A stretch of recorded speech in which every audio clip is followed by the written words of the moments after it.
Israel, I stand here before you very emotional and excited. For everyone to return to the place where he was born after 68 years is very emotional.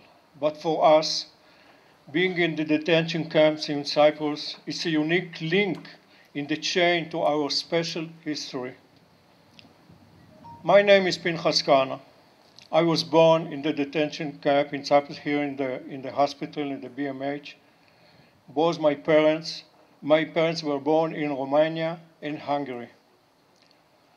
Before the war, my father was married and had a child.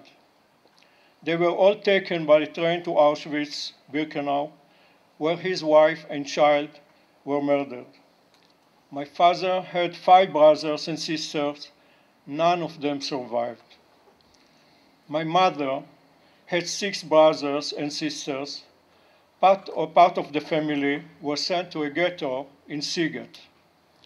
My mother and one of the sisters were taken to Auschwitz-Birkenau on October 44.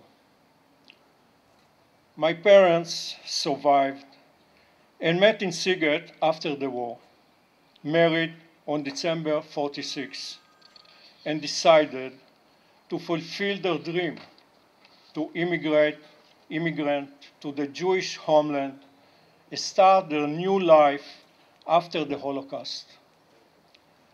From all the family history in Romania, they were left with a Bible and a silver candlestick that the priest took from my father's house before everything was robbed there. They left Romania to Bulgaria, and from there boarded on an old ship called Geula with another 1,386 immigrants. 2 British destroyers waited near the Dardanelles, and later 4 other destroyers sailed near them all the way to Haifa, Israel. On October 46, the British seamen boarded their boat, which was taken to Haifa, Israel. 3 days later, all the immigrants were taken to Cyprus. We were in the winter camp number 67, hut number 25. 2,200 children were born in Cyprus. My parents didn't talk with me and my sister about the Holocaust and life in Cyprus. What they told us, they did tell us, that it was cold in winter and hot in summer in the tents. They told us about the people from Cyprus who brought them food and other materials and risked their life doing that. My mother told us that they were mad when the British soldiers treated them very cruelly, like enemies. And that for them, enter again a camp with a wire was not easy after Auschwitz. There were in the camp volunteers from Israel who helped them with social services like education and health. Israel was established while my parents and other 24,500 immigrants were in the camp. In February 1949, we left for Israel, and my parents fulfilled their dream to come to their homeland. At that time, Israel was a poor country, in war, no housing for the 100,000s of new immigrants. At first, we were put in a special area, temporary housing area. On December 48, there were 600 children in the camp in Cyprus, with a low level of health care and other services. I asked why the British didn't let us leave after the establishment of Israel.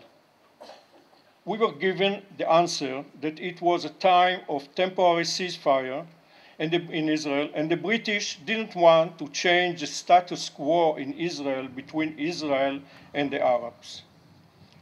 My mother is now 95 years old. My father passed away in 95. They have 2 children, 6 grandchildren, 6 great-grandchildren. A special moment of my parents was planting the first tree in Israel. My sister is proud to be a teacher in Israel, and I'm proud that I was the head of the planning unit in the JNF. My wife has the same history. Her parents survived Auschwitz. They were married before, lost their partners, and got married again. On 49, they emigrated from Slovakia to Israel. My wife, my sister, and me look for peace, and we love the people of Cyprus, who live with us in the same region, and also look for peace and cooperation. My history is the history of all the Israelis who are with us today. We look for peace, and we want Israel to be strong.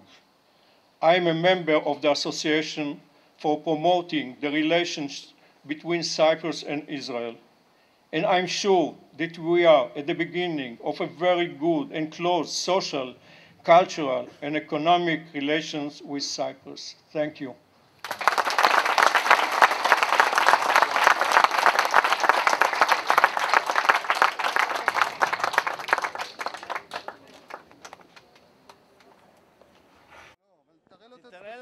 תראה, זו תעודה של טיפת חלב.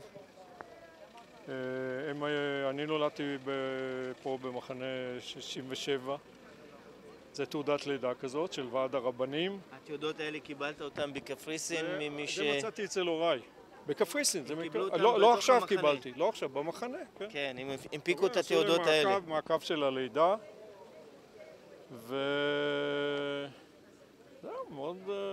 מאוד מרגש, אני בתהליך של לקבל תעודת לידה. אז כל אחד, אני לא צריך את זה לשום דבר, רק לזה שעברנו את כל ההיסטוריה הזאת, שתהיה לנו תעודת לידה מסודרת. איך אתה מרגיש היום עם הטקס כאן? איך הרגשת? איך אתה... מה התחושה? כי יצאתם מכאן בסך הכל בשבילי אני לא הייתי כאן. אבא שלי נפטר, אמא שלי בת 95, הלכתי אליה, היא אישה סיעודית. והיא כל כך התרגשה בשבילי, אמרה לי, מה אתה הולך לכמה ימים? ואנחנו כל הזמן מדברים על זה. את הניירות האלה הם שמרו כמו אני לא יודע מה. והנושא הזה של התקומה, של לבוא לישראל, להקים את הכל מחדש, מה שאני אמרתי כאן, הם חזרו, אבא שלי היה נשוי עם ילד והלכו באושוויץ, ואמא שלי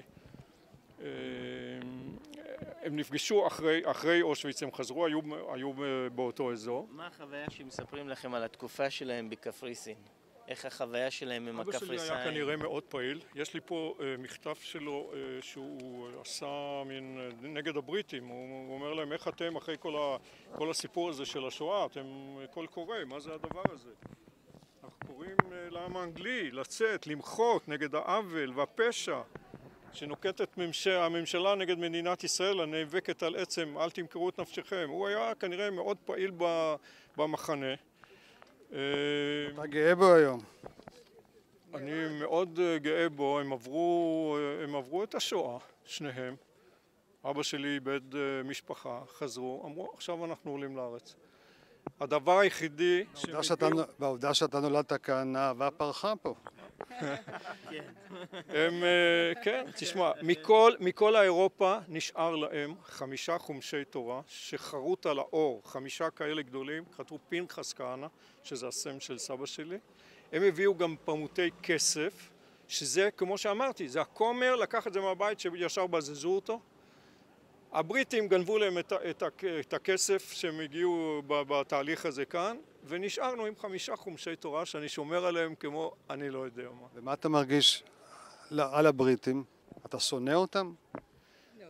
אני אחרי כל התקופות האלה להגיד שונא, אני לא מבין, נגיד את זה ככה, אני לא מבין איך אחרי אנשים ששולחים להם משחטות, 100 דרדנלים, 2 מחכים ביציאה, 4 מצטרפים, קולעים אותם.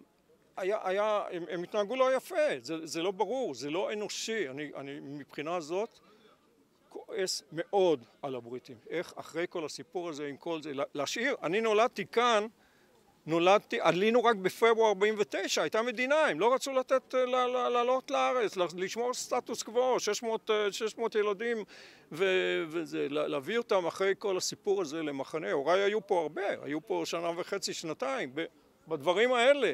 אני הייתי עם ילד. אמא שלי אומרת שהמטפלת, כשהיא נולדתי, היא אמרה לה, את יודעת מה, אני שמה סביב הגוף שלך פלנלית כזו, שיהיה לך, אתה יודע. תראה, זה האוהלים שהם היו. אחרי כל השואה, הם היו באושוויץ, שניהם היו באושוויץ, והם איבדו את כל המשפחות, כמעט את כל המשפחה. חלק מהילדים עלו לארץ לפני השואה, וזה המזל שלהם. חלקם מוכרים בארץ. עד היום אתה לא מסוגל להבין את הבריטים. את הבריטים אני לא מבין, עם כל הכבוד. לא מבין. אני מבין שאתה מתנהל כמדינה, יש לך כל מיני אינטרסים. אתה מדבר כאן על פליטי שואה. פליטי שואה, אתה שולח נגדם משחטות, 6 משחטות על אונייה של 1,300 של אנשים שעברו את הכל. קח את הוריי, איבדו את כל המשפחה. את כל המשפחה. הם הצליחו לשרוד. מי? המשפחה.